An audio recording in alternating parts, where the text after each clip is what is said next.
Buenos días, mi nombre es Mario Ariel Castillo, yo soy médico residente del Servicio de Gastroenterología del Hospital San Bernardo y en el día de hoy les voy a dar una clase que es la clase de enfermedad celíaca. Primero me gustaría agradecerle al doctor Welindo Toledo por haberme considerado invitado para dar esta clase y decirles a todos que es una gran felicidad y un gran honor para mí ser parte de su formación académica y espero poder transmitirles de la mejor manera posible los conceptos básicos de esta enfermedad tan frecuente en la práctica gastroenterológica diaria. A modo de introducción, decir de que la enfermedad celíaca es una enteropatía crónica autoinmune, es así que la podemos definir, ya que se considera una enteropatía porque el intestino, y sobre todo el intestino delgado, es el órgano afectado y el que tiene que estar presente. Se la considera que es autoinmune porque se generan autoanticuerpos que van a producir estas lesiones. Hoy en día, el concepto de que es una enfermedad multisistémica está muy bien establecido y lo tenemos que tener en cuenta siempre, ya que es una enfermedad en la cual no solo se va a afectar el intestino delgado, sino que también pueden estar afectados otros órganos. Esta es una enfermedad que es producida por la intolerancia permanente al gluten, es decir, que requiere un factor externo que es el gluten, que si no está presente, la enfermedad celíaca no se produce. Además, hay que considerar de que esta enfermedad se va a presentar en el contexto de individuos que van a tener una predisposición genética. Bueno, en este gráfico se ve muy bien representada la fisiopatología de la enfermedad celíaca. Como vemos, todo esto se inicia con la ingesta de alimentos que contengan gluten. El gluten es digerido en el lumen y en el ribete en cepillo intestinal a péptidos, principalmente la gliadina. La gliadina induce cambios a través de la inmunidad innata en el epitelio y de la inmunidad adaptativa en la lámina propia. En el epitelio, cuando se produce ese daño, se lleva a la sobreexpresión de citoquinas como son las interleuquina 15, que a su vez activa los linfocitos intraepiteliales, que son linfocitos y son células que tienen una gran importancia en esta enfermedad. Estos linfocitos se tornan citotóxicos y dañan los enterocitos que expresan proteínas de estrés en su superficie.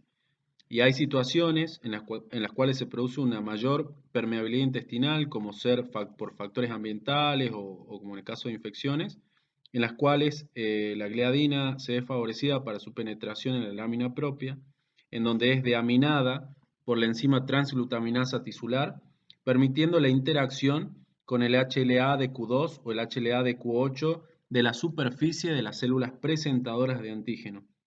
La gliadina es presentada a los linfocitos TCD4 positivos, que eso lleva a una mayor producción de citoquinas y con ello un mayor daño epitelial. Todo esto con el tiempo conlleva a la atrofia vellositaria, a la hiperplasia de las criptas y a la expansión de los linfocitos B con la consecuente producción de anticuerpos. Hay que definirla también a la enfermedad celíaca como una enfermedad que se caracteriza por la presencia de atrofia de las vellosidades del intestino delgado que pueden afectar tanto al duodeno como al yeyuno y al ilion, siendo mucho más frecuente la afectación a nivel del duodeno. Bien, una vez que se produce esta atrofia de las vellosidades, lo que se lleva es a la producción de una mal absorción de los nutrientes. Una de las características fundamentales también de esta enfermedad es que se genera una mejoría clínica inmediata e histológica con la dieta sin gluten, ¿bien? Que posteriormente recidiva al reintroducir este tipo de alimentos. Bueno, hay que considerar un espectro de presentaciones dentro de esta enfermedad. El primero a considerar es la celiaquía clásica, que es la celiaquía de libro. Es aquella en la cual el paciente presenta un cuadro clínico que es el que uno inicialmente se imagina cuando piensa en un enfermo celíaco, es decir, un paciente con diarrea, con esteatorrea, con meteorismo, con distensión abdominal, que con el tiempo llega a que se produzca una pérdida de peso, una desnutrición. Bueno, hoy en día se considera infrecuente esta forma de presentación y es muy raro que llegue un paciente con enfermedad celíaca a nuestro consultorio o a nuestra internación con este cuadro clínico por enfermedad celíaca. Hoy en día se considera mucho más frecuente que el paciente con enfermedad celíaca presente un cuadro de celiaquía atípica, que es aquel en el cual el paciente presenta anemia, fatiga, osteoporosis o alteración en el área sexual como la infertilidad y otra gran cantidad de síntomas que ya vamos a ver más adelante, pero bueno, que hoy en día es mucho más frecuente que la forma clásica. Otro cuadro es el de la celiaquía asintomática o silente, que es aquella en la cual el paciente no tiene signos ni tiene síntomas, pero sí tiene una serología positiva, es decir, tiene autoanticuerpos y tiene una enteropatía, es decir, una alteración histológica del intestino delgado que la vamos a ver por medio de las biopsias tomadas por medio de la endoscopía. Y tenemos la celiaquía potencial o latente, que es aquella en la cual el paciente tampoco tiene síntomas ni tiene signos, pero presenta una serología positiva, es decir, tiene autoanticuerpos en un contexto en el cual tiene un intestino delgado con características normales.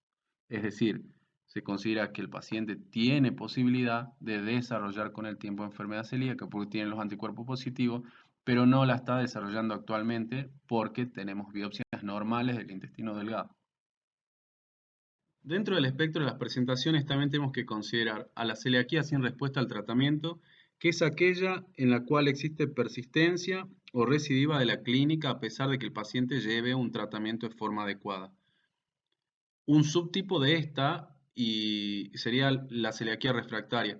Pero bueno, la celiaquía refractaria tiene la característica de que en ella se va a presentar una atrofia vellositaria sintomática y grave, que se considera un diagnóstico de exclusión, ya que es necesario descartar algunas situaciones antes de llegar a un diagnóstico de celiaquía refractaria.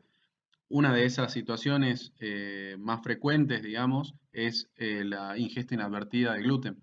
Igualmente, este es un cuadro dentro de las presentaciones que lo vamos a caracterizar mejor más adelante.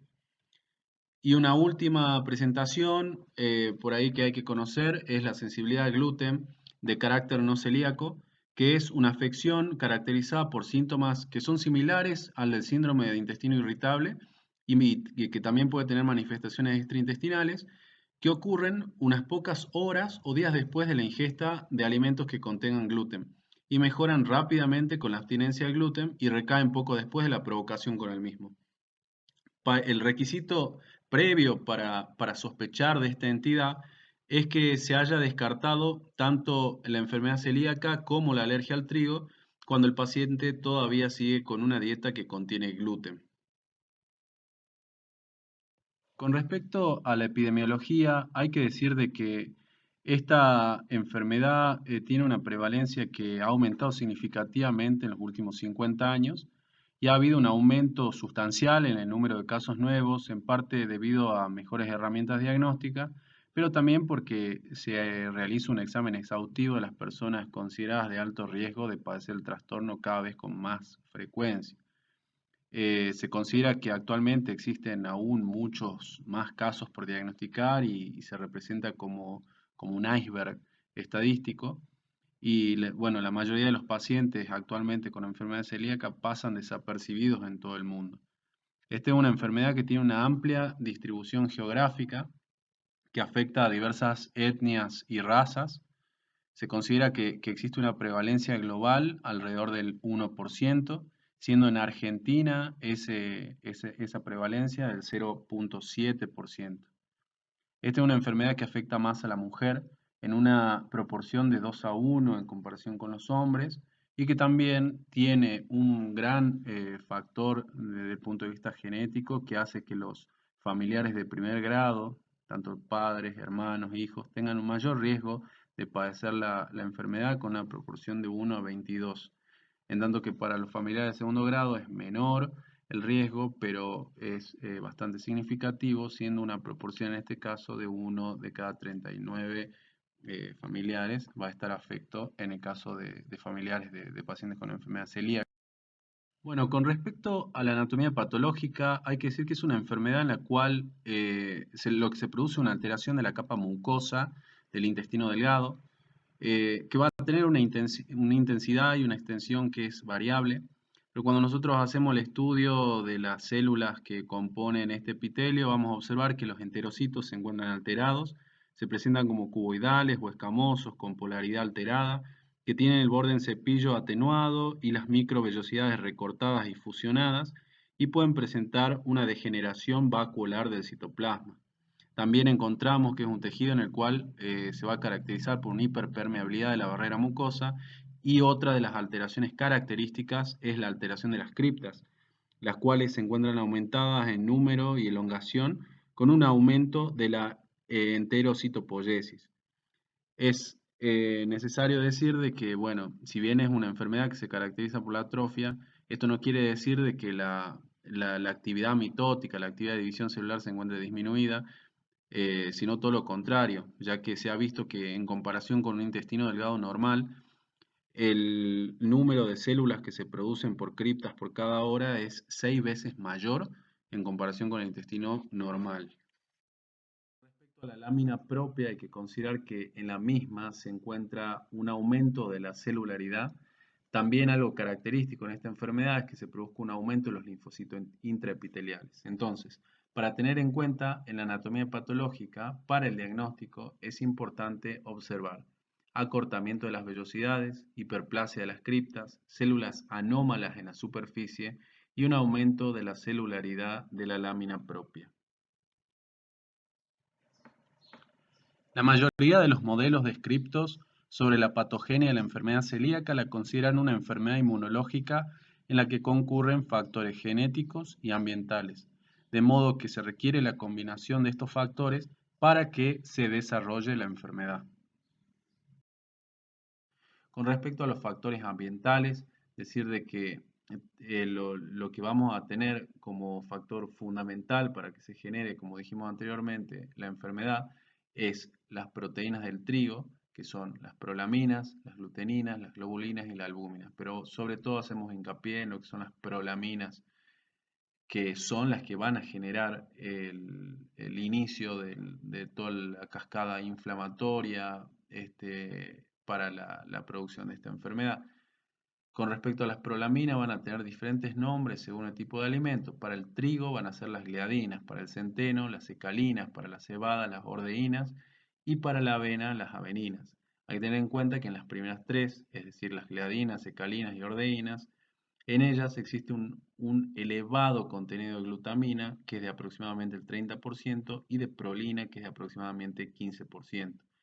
Estos son los dos aminoácidos que le dan más poder antigénico a estas proteínas y que son los que van a tener una gran importancia para el desencadenamiento de la respuesta inmunitaria. Es así, y hablando de esto, es que en el caso de las aveninas, el porcentaje de estos aminoácidos es mucho menor, y es por eso que actualmente se sabe de que los pacientes con enfermedad celíaca toleran mucho mejor la avena que el resto de los alimentos, incluidos lo que son los TAC. Con respecto a la avena, que tiene las aveninas, se considera aceptable un consumo diario de menos de 40 a 60 gramos de avena por día, ya que estos pacientes suelen tener una muy buena tolerancia a este tipo de alimentación. Con respecto a los factores genéticos, hay que decir de que existe una concordancia entre lo que es los parientes de primer grado, ya que en este tipo de familiares, que como van a ser los padres, los hermanos o los hijos, existe un 8 o un 18% de posibilidad de que se encuentren afectados también por la enfermedad celíaca. En cuanto a los gemelos monocigotos, se habla de que este porcentaje se eleva a un 70%. Esto tiene que ver con las moléculas de HLA de clase 2, los cuales son heterodímeros transmembranas glucosilados, que se organizan en tres regiones relacionadas, que son fundamentalmente el DQ, DR y DP. Los HLA de Q2 es importante de saber de que están presentes en más del 90% de las personas que tienen enfermedad celíaca, pero que también pueden estar presentes en personas que no tienen enfermedad celíaca. Son población blanca, por ejemplo, tiene un 35% de posibilidad de tener este HLA positivo. Las células presentadoras de antígeno desarrollan en su superficie lo que es el HLA, tanto el de Q2 como el de Q8, que ya vamos a ver más adelante el valor diagnóstico que tiene. También, como dijimos, hay que tener en cuenta lo que son los factores inmunitarios. Y dentro de estos factores inmunitarios hablamos de lo que es la respuesta humoral y la respuesta celular, que ya mencionamos también previamente en lo que era la fisiopatología. Con respecto a la clínica, Vamos a mencionar en primer lugar lo que es la clínica para los pacientes pediátricos y en segundo lugar lo que es la clínica para el paciente adulto. En cuanto a los pacientes pediátricos, es frecuente de encontrar pacientes que van a tener diarrea, atorrea, que se puede manifestar con retortijones abdominales, que también pueden estar apáticos, irritables, con atrofia muscular o hipotonía. También pueden encontrarse niños que tengan distensión abdominal, retraso del crecimiento, anemia. Se considera actualmente que la edad óptima para la introducción del gluten se encuentra entre los 4 y los 6 meses. Con respecto a la clínica de la enfermedad celíaca en adultos, hay que decir de que la edad media de presentación es de 45 años. Los síntomas son variables, como dijimos, el espectro, el abanico de cuadros clínicos que pueden estar relacionados con la enfermedad celíaca es amplio. Hay que tener en cuenta que son pacientes que pueden tener un cuadro clínico de malabsorción intestinal, que pueden presentarse con diarrea, la cual pueden tener diferentes presentaciones. Puede ser una diarrea nocturna o puede ser más que nada en primera hora de la mañana o puede ser de predominio postprandial. Puede asociarse también con molestias abdominales, con meteorismo. Hay que hacer el diagnóstico diferencial en estos casos con colon irritable. También son pacientes que aquejan de pérdida de peso, que pueden tener también hipoproteinemia, lo cual lleva al desarrollo de edemas y que también pueden tener, entre otros, dolor abdominal y distensión abdominal. Otros cuadros clínicos que van a presentar es la estomatitis aftosa recurrente, la crisis celíaca, el cual es un síndrome raro y potencialmente mortal que se caracteriza por diarrea profusa, deshidratación grave, alteraciones metabólicas, disfunción renal y también pueden tener inestabilidad hemodinámica. También son pacientes que pueden presentar en su cuadro clínico y que es muy frecuente en lo que son los cuadros atípicos de enfermedad celíaca, pero que hoy en día, como dijimos anteriormente, son las formas más frecuentes de encontrar, es como un cuadro de anemia. Es una anemia que puede estar ocasionada en estos pacientes ya sea por déficit de hierro, por déficit de ácido fólico o cuando se afecta el intestino distal, también puede ser por déficit de vitamina B12. También estos pacientes lo que pueden tener es hipoesplenismo. Cuando presentan el hipoesplenismo pueden tener trombocitosis, eritrocitos deformados, atrofia esplénica. También pueden desencadenar en su evolución osteopenia, osteoporosis, dolor óseo, parestesias, calambres, fracturas. Hay que tener en cuenta también que los pacientes pueden tener ataxia progresiva de la marcha, si bien son cuadros clínicos menos frecuentes, hay que tenerlo en cuenta la posibilidad de debilidad muscular, calcificaciones cerebrales y epilepsia. También trastornos en lo que es el área sexual, como es la menorrea, retraso de la menarquía, esterilidad, abortos espontáneos a repetición, restricción de crecimiento intrauterino y recuento bajo en el número de espermatozoides.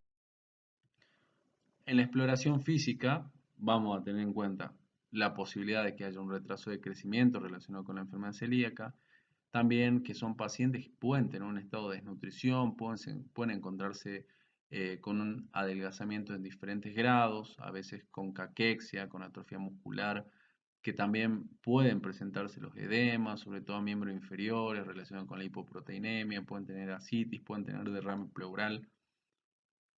También pueden desencadenar lo que es la dermatitis herpetiforme, que lo que se va a observar en este caso es que, bueno, es una enfermedad que se presenta como una enfermedad ampollosa, autoinmunitaria, que aparece como una expresión cutánea de la intolerancia al gluten, que se caracteriza por la erupción pápulo-vesicular pruriginosa de predominio en las superficies de extensión y en algas, que algo que es patognomónico en este caso es que se presenten depósitos granulares de IgA en la unión dermoepidérmica. También lo que podemos tener en estos pacientes es la presencia de hiperkeratosis folicular. Además, puede manifestar palidez, estomatitis aftosa, queilitis angular, glositis, abdomen prominente y timpánico. Ahora, algo muy importante y que es necesario tenerlo en cuenta es en qué pacientes debo sospechar enfermedad celíaca y por lo tanto cuáles van a ser aquellos pacientes en los cuales voy a buscarla, voy a pedir ya sea métodos de serología, métodos de endoscopía, voy a iniciar la búsqueda de la enfermedad celíaca. Bueno, Por un lado tenemos aquellos pacientes que son los grupos de riesgo, que acá incluimos a los familiares de primer grado, que pueden ser, como dijimos anteriormente, padre, hermanos o hijos. Sobre todo, los que tienen un mayor riesgo en este caso son los hermanos. En general, en la familia de primer grado, para recordar, se habla de la posibilidad de un 7 a un 10% aproximadamente de desarrollar la enfermedad celíaca en familiares de primer grado de algún enfermo celíaco. Además, hay que tener en cuenta otras enfermedades que pueden estar asociadas con mayor riesgo de enfermedad celíaca, como son la diabetes mellitus tipo 1, la enfermedad hepática autoinmune, síndrome de Turner, deficiencia selectiva de IgA, enfermedad tiroidea, síndrome de Down y elevación de transaminasas sin explicación. Ante estos casos, y todo esto es un conocimiento que a nosotros nos tiene que orientar a quién pedir la serología para la investigación de la enfermedad celíaca. Con respecto al diagnóstico y cuáles son los métodos serológicos con los que contamos, hay que decir que en principio hay que considerar que el anticuerpo antigliadina no se debe usar más para el diagnóstico, ya que tiene una sensibilidad y una especificidad que es mucho menor a los otros métodos con los cuales contamos actualmente.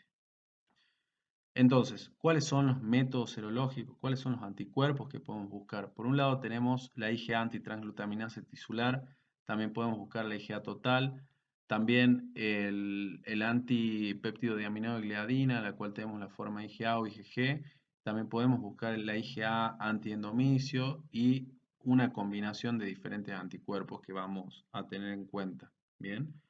Lo que tenemos que conocer es la sensibilidad de los diferentes métodos. Por un lado, lo primero que tenemos que conocer es el concepto de que tanto los anticuerpos antiendomicio como los anticuerpos antitransglutaminasa tisulares van contra el autoantígeno. Es decir, que no es necesario pedir los dos. Y esto es algo muy importante para saber de que si vamos a buscar algo, tenemos que hacerlo racionalmente. No vamos a pedir estos dos anticuerpos porque, como dijimos, están midiendo lo mismo, solo que lo están haciendo por diferentes técnicas. Entonces, ¿qué es lo que vamos a seleccionar? Y en general, la técnica o el anticuerpo que nosotros vamos a buscar inicialmente es el anticuerpo antitransglutaminasa. ¿Por qué?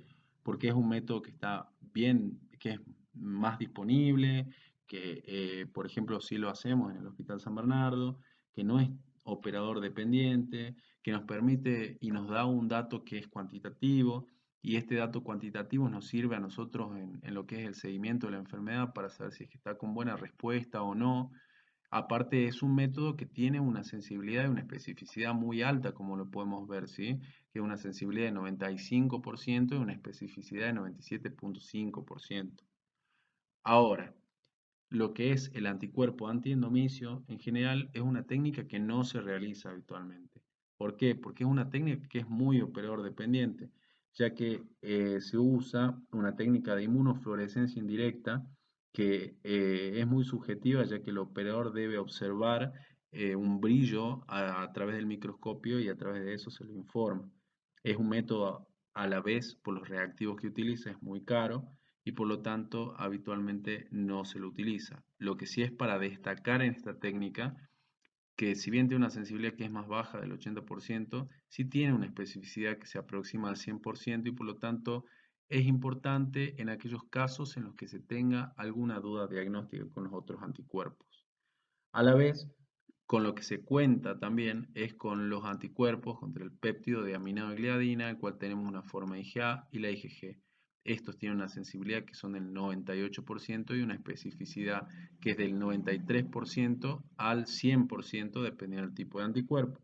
Lo que sí, estos son anticuerpos que no están disponibles en todos lados y por lo tanto no siempre se lo utilizan. Una de las posibilidades es hacer la combinación de la IgG contra el péptido de aminogliadina más la IgA contra el péptido transglutaminasa tisular. Bien, entonces en este caso cuando hacemos la combinación logramos una sensibilidad del 100% y una especificidad del 97,5%, lo cual es importante tener en cuenta. Entonces es importante poder definir y conocer cuáles son los anticuerpos que vamos a solicitar inicialmente. Lo que nosotros hacemos en la práctica diaria y lo que está recomendado que se haga es el pedido inicialmente de una IgA total con una IgA antitransglutaminasa tisular. ¿Por qué pedimos la IgA total? Porque existen, sobre todo en pacientes celíacos, un mayor riesgo de tener déficit de IgA total. Entonces, en aquellos pacientes donde el valor de la IgA total sea menor de lo normal, menor del límite normal, y que además se acompañen de una IgA antitransglutaminasa normal o negativa, entonces tenemos que pensar en la posibilidad de que la antitransglutaminasa nos esté dando negativa porque el paciente tiene un déficit de IgA. Entonces, en esos casos, lo que vamos a tener que solicitar es una IgG, que puede ser una IgG antitransglutaminasa tisular o una IgG contra el péptido de aminado de gliadina. Eventualmente, y teniendo en cuenta siempre los factores relacionados con esta técnica, es la posibilidad de solicitar un anticuerpo antiendomicio IgA para la confirmación diagnóstica. Lo que es importante a tener en cuenta el diagnóstico es el alto valor predictivo positivo que alcanza el 100% para la combinación de la técnica de IgA antitransglutaminasa tisular y de la IgG contra el péptido de aminado de gliadina. Con respecto a las pruebas de HLA, DQ2 y DQ8, estas tienen un valor predictivo positivo también muy alto, que es del 99%. Hay que tener en cuenta, como dijimos ya y mencionamos anteriormente, de que el 35% de los habitantes de la población de ascendencia europea va a dar positivo para esta prueba. Esta tiene una gran validez diagnóstica y nos ayuda a descartar celiaquía. ¿Qué significa esto? En aquellos pacientes en los cuales existe una duda diagnóstica y nosotros queramos saber si el paciente tiene o no tiene enfermedad celíaca, la prueba genética, que es el HLA-DQ2-DQ8, tiene un gran valor en cuanto a su resultado negativo, ya que un resultado negativo me permite descartar a mí que el paciente tenga una enfermedad celíaca. No así con su resultado positivo, que esté positivo no confirma la enfermedad celíaca, porque como dijimos, hay un alto porcentaje de individuos que no tienen enfermedad celíaca y que sí va a dar positivo por esta prueba.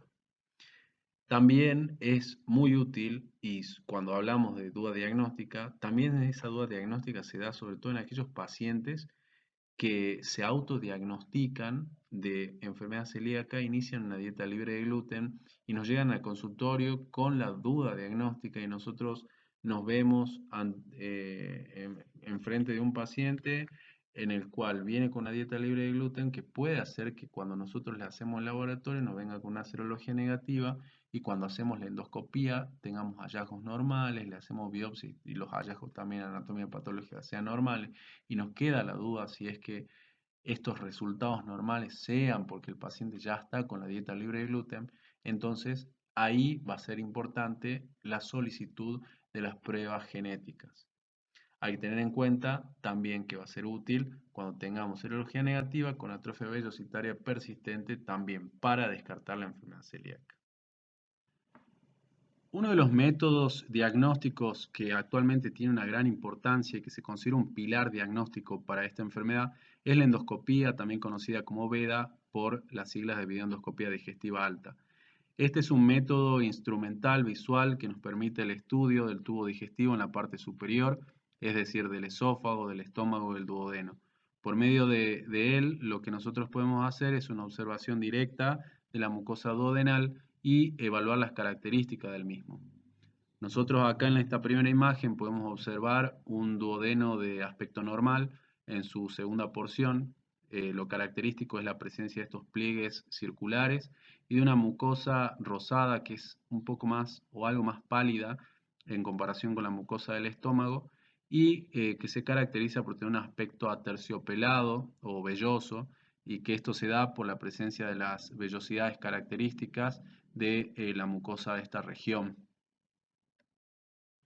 Cuando nosotros sospechamos enfermedad celíaca en un paciente y vamos a realizar una endoscopía, es importante que el paciente no se encuentre realizando una dieta libre de gluten, ya que esto puede llevar a que se produzcan resultados falsamente negativos, es decir, que tengamos una mucosa duodenal de aspecto normal cuando en verdad el paciente sí tiene una enfermedad y entonces en estos casos nos estaría disminuyendo la sensibilidad del método.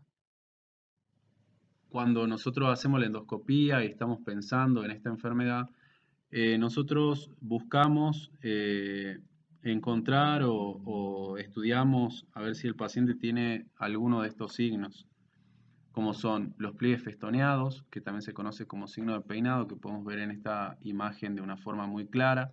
También podemos observar signos como una mucosa que adopta un signo que es el patrón en mosaico, que parece como si estarían conformados por mosaico en sus paredes, o un patrón nodular, es decir, por la presencia de nódulos en su superficie. Otras veces se presenta lo que es la disminución del número y altura de los pliegues, y también lo que podemos obtener es la presencia de vasos por transparencia. Como podemos observar en los diferentes signos, estos signos tienen una especificidad muy alta que llega a ser del 100% para el caso del signo de peinado, para el patrón en mosaico y para los vasos en transparencia. Hay que mencionar de que estos signos, cuando hablamos de especificidad y sensibilidad, estamos hablando en relación a atrofia vellositaria, no directamente con enfermedad celíaca. Y es preciso mencionar que nosotros no podemos hacer un diagnóstico de enfermedad celíaca solo por una endoscopía, sino que esto solamente forma parte es un método complementario para el diagnóstico, lo cual lo vamos a complementar con los resultados serológicos y con la clínica del paciente para realizar recién el diagnóstico de una enfermedad celíaca. Es importante saber también de que aproximadamente en un tercio de los pacientes, incluso hay algunos autores que señalan que llegan a ser hasta el 50% de los pacientes, en los cuales, a pesar de tener enfermedad celíaca, presentan en la endoscopía un duodeno de características normales en lo que sería el estudio macroscópico del mismo. También es necesario conocer de que la enfermedad celíaca es una enfermedad que se caracteriza por producir una afectación en parches. ¿Qué significa esto? De que podemos tener un duodeno afectado en determinadas zonas y en otras zonas no. Entonces, acá es donde, y debido a esto, es que es muy importante la realización de biopsias de manera sistemática, que en general lo que se hacen son tomar 6 biopsias, de las cuales 2 son realizadas a nivel del bulbo duodenal, es decir, de la primera porción del duodeno, y 4 de la segunda porción duodenal.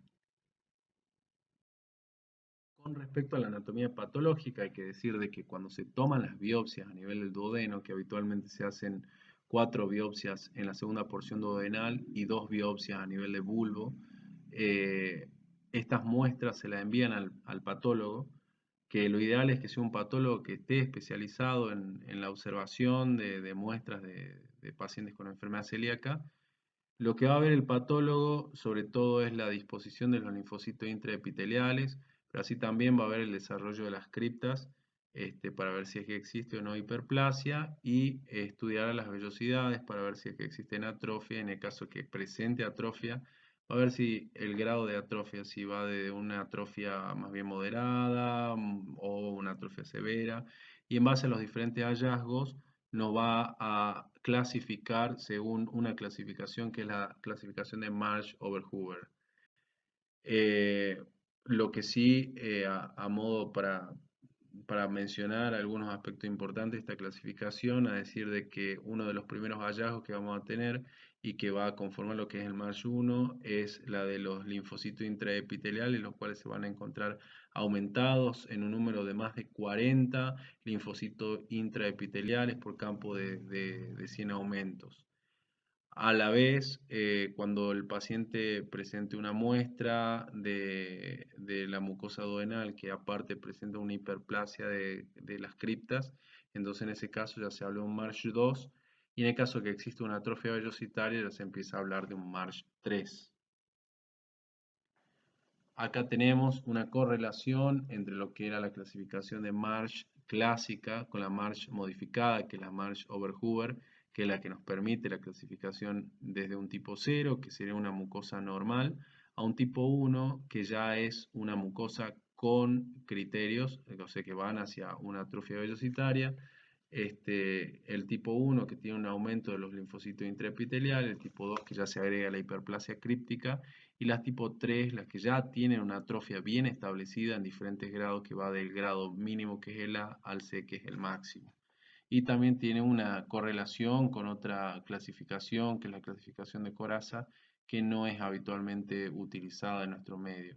la que se utiliza habitualmente y la más conocida es la clasificación de Marsh modificada. Entonces, para el diagnóstico hay que tener en cuenta diferentes escenarios clínicos. Eh, Uno de los primeros que se nos presenta es aquellos pacientes que tienen una clínica de enfermedad celíaca que presentan una serología compatible con la enfermedad y que se realiza una endoscopía con toma de biopsias duodenales y la biopsia nos viene con un resultado positivo para atrofia, ya sea de un MARSH 1, MARSH 2 o MARSH 3, ya sea A, B o C. Entonces, en este tipo de pacientes ya se llega al diagnóstico de enfermedad celíaca. Ese es uno de los posibles escenarios. Otro de los escenarios son aquellos pacientes que tienen una clínica compatible con la enfermedad celíaca, que aparte tiene una serología positiva, o sea que tenga algún autoanticuerpo positivo, que puede ser la IgA antitransglutaminasa o un péptido de aminogliadina, IgA o IgG. Entonces, en esos pacientes que además se realiza una endoscopía y en la endoscopía se toma muestra de biopsias y no se encuentran hallazgos compatibles con la enfermedad celíaca en la biopsia, entonces se habla de la posibilidad de una enfermedad celíaca potencial. Pero en estos casos, en este escenario, lo que tenemos que hacer es repetir la serología para ver de que no sea una serología falsamente positiva, como se puede dar en aquellos casos como por ejemplo insuficiencia cardíaca o pacientes con enfermedad hepática crónica o pacientes que tengan artritis reumatoidea o enfermedad inflamatoria intestinal o por ahí aquellos pacientes que tienen una hipergamma globulinemia o que tengan un HIV o que tengan Helicobacter pylori en su estómago y que por eso nos pueda dar una serología falsamente positiva.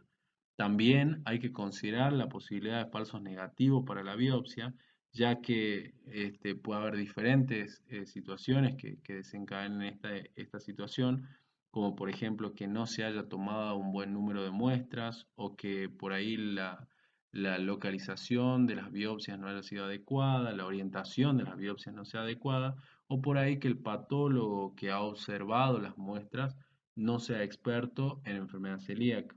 Entonces, en aquellos casos en donde se hayan descartado estas posibilidades, sí se habla de una enfermedad celíaca potencial, pero bueno, es siempre una vez descartado el falso negativo de la biopsia. Entonces, ese es otra de las posibilidades, otro de los posibles escenarios clínicos de la enfermedad celíaca. Un tercer escenario es aquellos pacientes que tienen una clínica compatible con la enfermedad celíaca, que tengan una serología negativa y una histología compatible con la enfermedad. En estos casos habría que repetir la serología para poder diagnosticar la posibilidad de un falso negativo para los anticuerpos, como puede ser en aquellos pacientes que tengan un déficit de la IgA, que se da aproximadamente en un 2% de los pacientes celíacos. También puede ser que tenga una serología negativa porque tenga una enteropatía leve, es decir, una enteropatía correlacionada con un MARSH, un grado 1, un grado 2, o que tenga, por ejemplo, un bajo consumo de gluten, o que sea un paciente inmunodeprimido, inmunosuprimido, o también debemos considerar la posibilidad de que sea un paciente seronegativo, que es raro, pero posible. Bien. También hay que considerar la posibilidad de que sea un falso positivo para la biopsia. ¿Cuáles serían estos casos? ¿O cuáles son las posibles causas de un falso positivo para la biopsia? Se dan, por ejemplo, ante pacientes que tengan una infección por Giardia, pacientes con un SIBO, un paciente que tenga una enteropatía por HIV, que tenga una inmunodeficiencia común variable, o ante aquellos casos donde haya una enteropatía autoinmune, o una enteropatía asociada a un linfoma T intestinal, o aquellos pacientes con una enfermedad inflamatoria intestinal, una enfermedad de Crohn, o aquellos que tengan un spread colágeno, o pacientes que tengan una gastroenteritis eosinofílica, son posibles causas de pacientes que nos den una histología, una anatomía patológica que sea compatible con la enfermedad celíaca sin ser enfermedad celíaca. Entonces, cuando nosotros tenemos este escenario clínico, algo que nos puede ayudar mucho es la búsqueda y el test genético del HLA de Q2 de Q8, que en el caso que sean negativos y ante el descarte de las diferentes causas, podemos pensar en una atrofia vellositaria de causa no celíaca cuando tengamos el test genético negativo. Bien, y siempre vamos a tener que considerar las diferentes posibles causas de la histología compatible que no sea celíaca. Con respecto al tratamiento, Para el tratamiento hay que tener en cuenta que los objetivos principales van a ser resolver los síntomas de la enteropatía, corregir los déficits nutricionales y evitar las complicaciones. El tratamiento es básicamente, y el pilar fundamental del mismo es la dieta libre de gluten, o sea, la dieta libre de los alimentos que contengan TAC. Es muy importante que tanto para el inicio del tratamiento como para el seguimiento del paciente se haga en conjunto con un equipo multidisciplinario que siempre se encargue de todo lo que sean las medidas dietéticas y educacionales para asegurar y para mejorar las posibilidades de cumplimiento de la dieta y mejoren la evolución del paciente con un menor número de complicaciones y en lo posible evitar las complicaciones.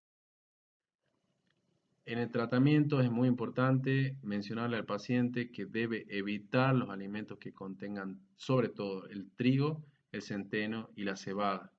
Hay que tener en cuenta y mencionarle que son seguros la ingesta de harina de soja, arroz, maíz y papa.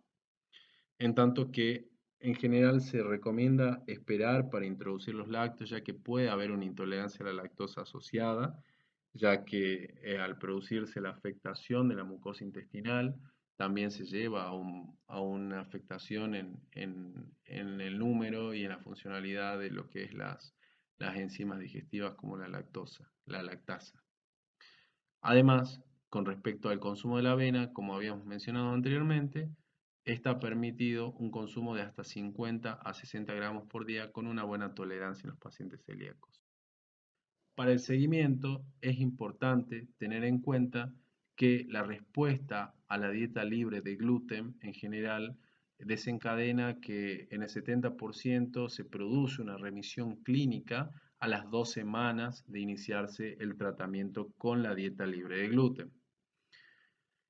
Hay que decir de que no es tan rápida la resolución en lo que es la parte serológica y la parte anatomopatológica, ya que los anticuerpos pueden permanecer elevados y se neutralizan luego de 12 a 24 meses. Y acá es que es importante hacer sobre todo con la IgA antitransglutaminasa un seguimiento de forma cuantitativa, de modo tal de que se pueda objetivar una mejoría en el cuadro clínico del paciente, observando una disminución en los títulos de los anticuerpos, ¿sí? De forma cuantitativa. Con respecto a la parte histológica, hay que saber de que la modificación y la normalización de la mucosa duodenal puede tardar hasta 2 años en conseguirse. Por lo tanto, no se recomienda y no está indicado que se realice una nueva videoendoscopia digestiva alta antes de que se cumpla este periodo, porque nosotros podríamos hacer una nueva endoscopia y al permanecer las mismas alteraciones endoscópicas, pensar de que no está respondiendo al tratamiento cuando en verdad son signos que tardan en resolverse.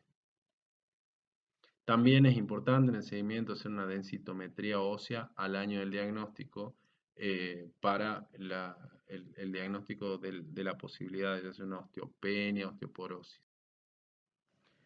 El seguimiento habitualmente se hace con monitoreo en los primeros 3, 6 y 12 meses y posteriormente de forma anual. Es necesario que exista un equipo multidisciplinario encargado de esto, el cual debe estar, y lo ideal es que esté constituido sí o sí por un nutricionista experto en enfermedad celíaca, lo cual se ha demostrado de que es una de las variables que están asociadas al éxito terapéutico y a la disminución de la morbimortalidad de los pacientes con enfermedad celíaca. También es importante el seguimiento intensivo por parte del gastroenterólogo y también los grupos de apoyo han demostrado que son de gran importancia para lograr una buena adherencia al tratamiento y a la dieta por parte del enfermo celíaco. Aquellos pacientes que tienen una enfermedad celíaca sin respuesta al tratamiento, hay que hacer un diagnóstico clínico de los mismos. Y esto se hace con la persistencia de los síntomas, signos o anomalías analíticas a pesar de haberse iniciado el tratamiento con la dieta. El tiempo en el cual se considera que el paciente está sin respuesta a la dieta es de 6 a 12 meses. La frecuencia en la cual se presenta esto es en el 30% de los enfermos celíacos. No van a tener una buena respuesta al tratamiento. Las posibles causas y lo que tenemos que investigar en primera instancia es que exista una ingesta de gluten intencional o inadvertida.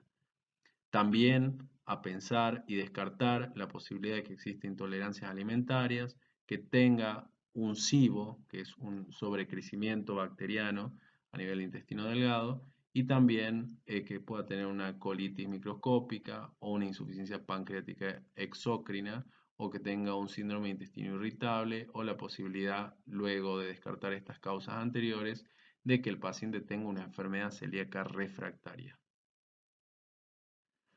Cuando tengamos un paciente con una celiaquía sin respuesta al tratamiento, lo primero que hay que hacer es confirmar la exactitud del diagnóstico, confirmar la histología, lo cual vamos a hacer repitiendo la endoscopía, revisar la serología, en el caso de que sea necesario, repetir la serología, en los casos que veamos que sea necesario también considerar la posibilidad de realizar un test genético en el HLA de Q2 y de Q8. Cuando el paciente tenga manifestaciones dermatológicas como es la dermatitis herpetiforme, confirmarla por medio de biopsia. También confirmar la exactitud del diagnóstico mediante la respuesta clínica y histológica con la dieta sin gluten. Evaluar los antecedentes familiares intensos y los trastornos autoinmunitarios asociados que nos hagan apuntar a que existe una mayor posibilidad de que el paciente tenga una enfermedad celíaca. El paso 2 es el estudio de la serología celíaca y de la evaluación de la dieta. Paso 3, una nueva toma de biopsia del intestino delgado, comparación con biopsias previas. Como decíamos siempre, lo ideal es hacer que la comparación y que el estudio de las biopsias sean realizadas por un anatomopatólogo de experiencia en esta enfermedad. Y el paso 4 va a ser considerar otras causas de atrofia velocitarias. Bueno, la celiaquía refractaria puede definirse como síntomas y signos persistentes o recurrentes de mala absorción con atrofia vellositaria grave de las vellosidades del intestino delgado que no responden a una dieta sin gluten estricta durante más de 12 meses y en ausencia de otros trastornos, incluido el linfoma manifiesto. Su frecuencia es del 1 al 2% de los enfermos celíacos, en tanto que la edad más frecuente de presentación es en pacientes mayores de 50 años. Pacientes que tengan esta sospecha clínica de una celiaquía refractaria se deben hacer biopsias del intestino delgado con técnica de estudio de inmunohistoquímica para evaluar el fenotipo de los linfocitos intraepiteliales.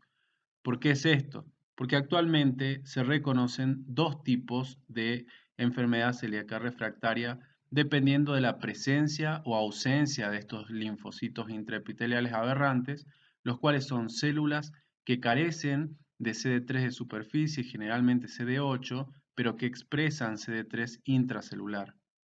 Entonces, cuando el porcentaje de células T aberrantes es inferior al 20%, se considera una enfermedad celíaca refractaria de tipo 1, mientras que si el porcentaje es superior al 20%, entonces estamos hablando de una enfermedad celíaca refractaria de tipo 2.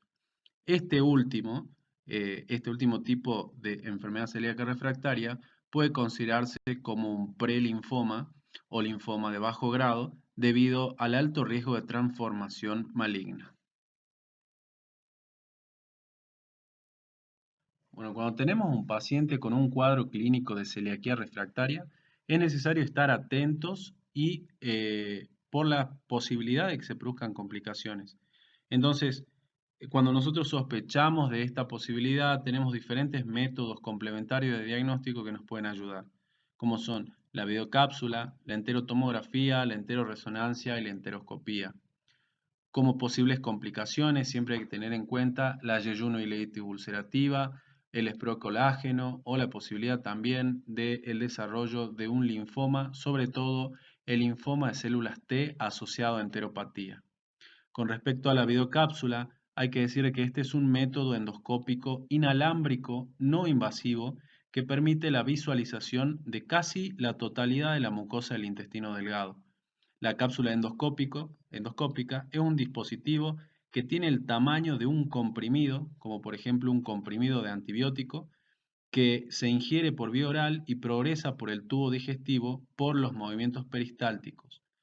Utiliza sensores remotos asegurados al abdomen del paciente con un transmisor que envía imágenes digitales de la mucosa del tubo digestivo hacia un receptor.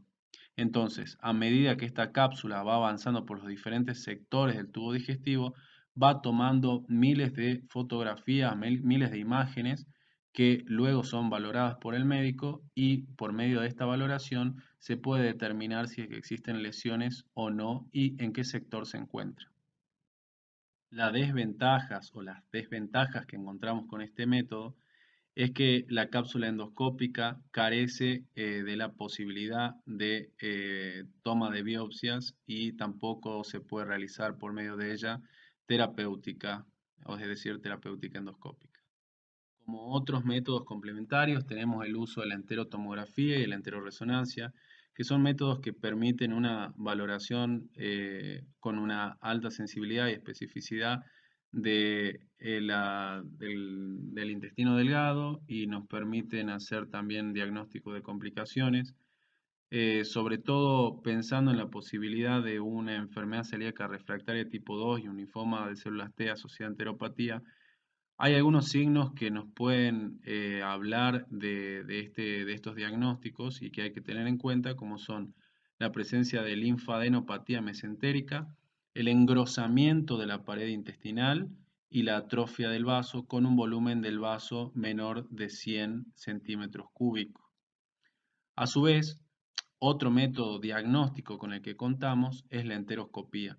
La enteroscopía es un método endoscópico, el cual se ve favorecido por el uso de uno o dos balones que permiten la progresión del endoscopio por el intestino delgado, que mediante este método lo que se puede hacer es detectar eficazmente lesiones sospechosas en el yeyuno, especialmente cuando las sugieren las modalidades de imágenes.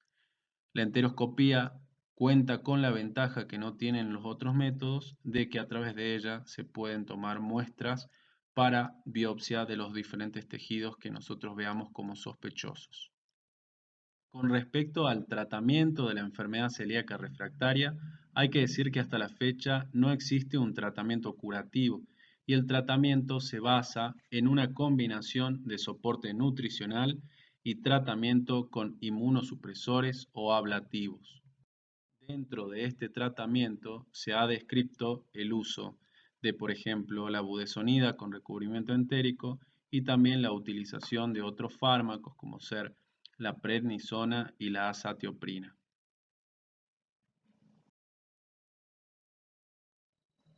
Bueno, a modo de resumen, me parece interesante ver algunos conceptos finales.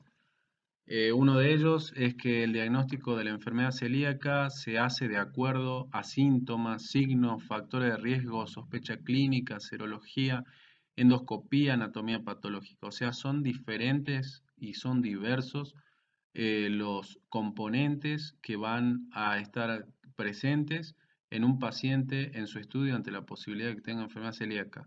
¿Sí? Siempre pensar en esta enfermedad cuando tengamos pacientes, sobre todo pacientes que tengan factores de riesgo, como ya dijimos, uno de los más importantes es que tenga familiares afectos, aunque no siempre está presente esta condición, pero sí que en familiares de primer y segundo grado el riesgo de que el paciente tenga una enfermedad celíaca y es mayor que en la población general.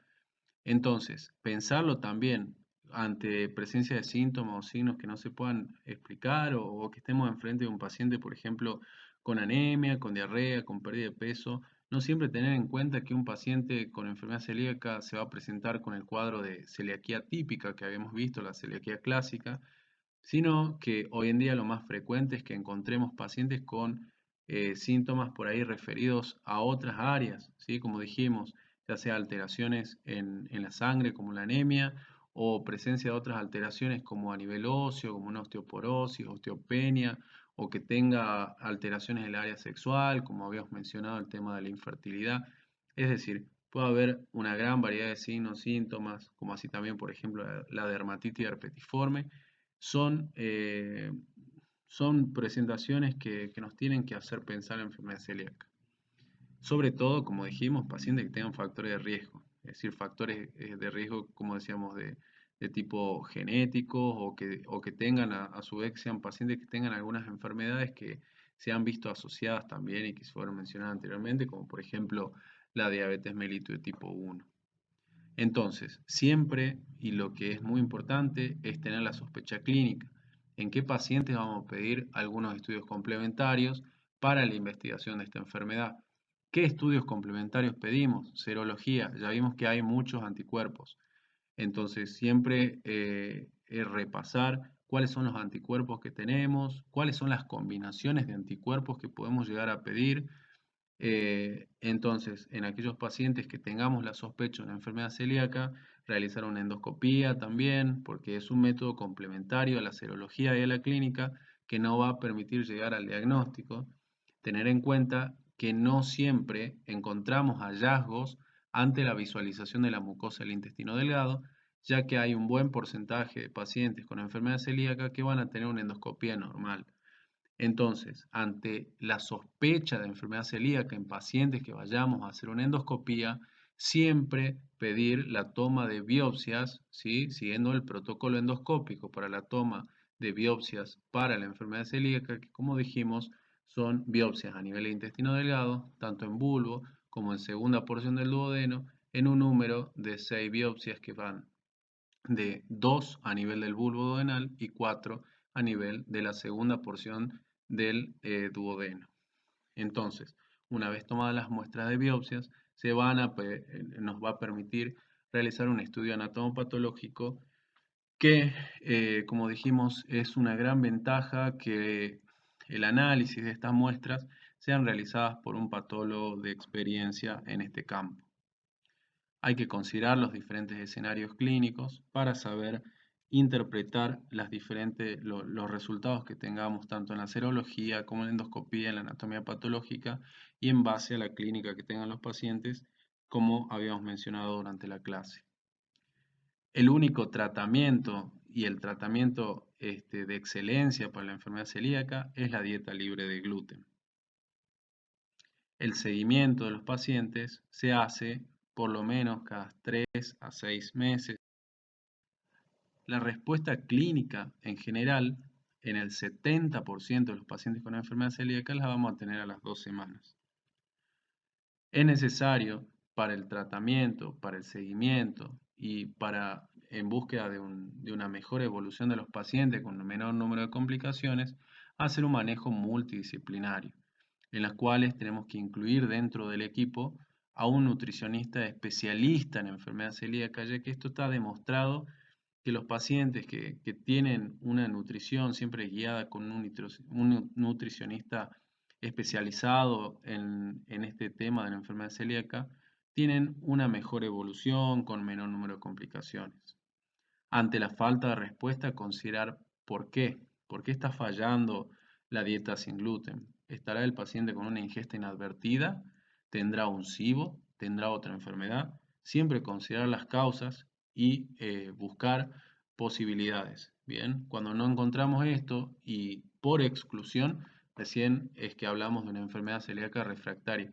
Y como ya dijimos, en la enfermedad celíaca refractaria tendremos que hacer una evaluación de la posibilidad de que ese paciente tenga diferentes tipos de enfermedad celíaca refractaria y también siempre pensar en las complicaciones como son, sobre todo, lo que son las complicaciones malignas, como son el linfoma de células T, pero también hay pacientes con enfermedad celíaca que pueden tener malignidad asociada a adenocarcinoma de intestino delgado. Siempre considerar las posibles complicaciones, tanto linfomas como yeyunoelitis ulcerativa o como esperocolágeno, ante evolución regular o desfavorable. Bueno, siempre recuerden que la enfermedad celíaca es una enfermedad que pueden llegar a tener presente en algunos de sus pacientes, sea el área en la que estén, ya que como vimos es una enfermedad que es multisistémica, que puede tener manifestaciones no solo a nivel del tubo digestivo, sino que también a nivel hematológico, neurológico, dermatológico, Es decir, es una enfermedad que muy probablemente la tengan en sus pacientes, es una enfermedad que por la frecuencia con la que está presente en la práctica diaria, es que tiene una gran importancia, ¿sí? Dentro de todo lo que es la patología gastrointestinal. Así que bueno, ante la duda, yo estoy a disposición y nuevamente muy agradecido de poder contar con esta posibilidad de formar parte de su formación. Y bueno, muchas gracias por su atención.